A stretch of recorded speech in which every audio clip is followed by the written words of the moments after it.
Excuse me ভাই। হ্যাঁ, আপনি কি স্থানীয়?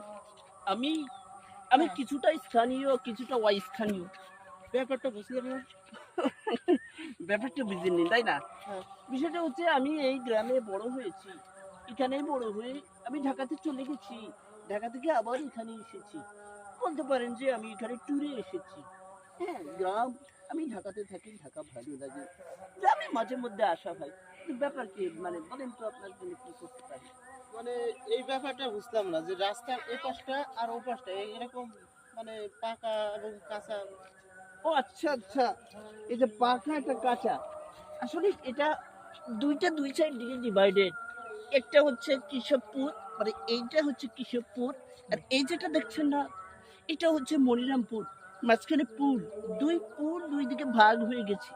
এটা সংক্ষেপে যদি আপনি জানতে চান, এটা শুনতে পারবেন যে এটা আছে বড়লোকপুর। এটা পাকা আছে তাই ও আচ্ছা বড়লোক, আচ্ছা। আর এটা কাঁচা আছে তাই একটু ছোট লোক। হুম, এটা হচ্ছে বিষয়। তা আপনি এখানে কোথায় এসেছেন ভাইয়া? আমি এখানে বেড়াতে আসছিলাম ভাই। ও আচ্ছা, বেড়াতে এসেছেন। কাদের বাড়ি এসেছেন? এই তো মনিরামপুরে আমি ব্যাপারটা বুঝতে পারছিলাম আমি মনিরামপুরের লোকজন খুঁজেই পারছি না বাসাটা কোথায়। ও, মনিরামপুরের বাসাটা কোথায়?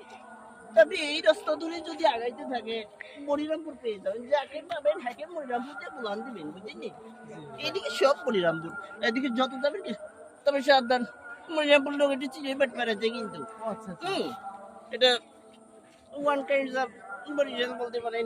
বুঝেননি তো আমার কথা? বুঝেননি? আচ্ছা আচ্ছা। আচ্ছা আচ্ছা, এটা ধরেই আপনি চলে যাবেন মনিরামপুর। এ ভাই সাহেব কিছু কইবেন নি? আহ, ভদ্রলোক দেখছেন নি? আচ্ছা উনি আচ্ছা। উনি মনিরামপুর গেছেন। স্থানীয় এখানকার ভদ্রলোক। উনি কিন্তু মনিরামপুর দেখেছেন। মনিরামপুর লোকে কি মিষ্টি হাসি। জি। কিন্তু ওরা পরে দেখে কিন্তু আবার পাশ দিয়ে যায়। ও, এটা আমার মনে রাখতে হবে। এটা মনে রাখবেন। হ্যাঁ। হ্যাঁ। এ, তা তাহলে ভাইজান সন্ধ্যা হয়ে গেছে। আচ্ছা যান ভাই, গা, হ্যাঁ? আমি আবার যাই। আচ্ছা যান। তাহলে আমি আবার এদিকে যাই। আমি আবার ছোটবেলায় আমার ওরে ভাই সে